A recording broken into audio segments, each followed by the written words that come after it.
Steve, are we to the point where to go buy our next automobile, we're going to go down to the State House for the state, Obama Motors? Is that where we're at? Nice.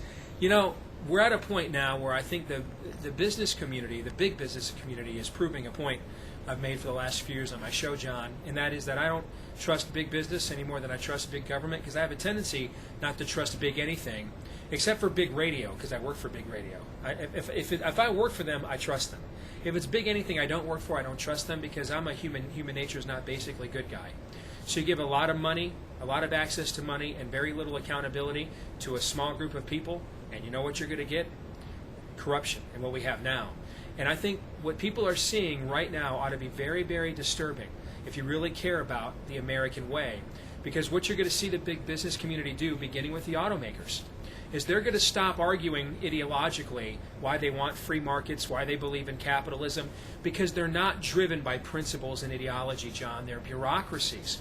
They're driven by a bottom line. And the number one thing a bureaucracy cares the most about is its own self-sustainment.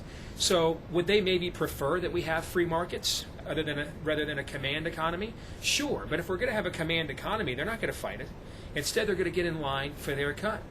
We saw this a decade ago where the business community stopped fighting the radical environmentalists and instead say, hey, let's give us our cut.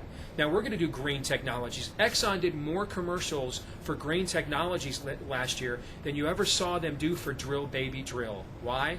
Because the number one thing they care about is the bottom line. They just want to meet their bottom line, as Malcolm X once said, by any means necessary. So this idea that Republicans are the business party and these two groups go hand in hand, nothing could be further from the truth. The business community is its own party.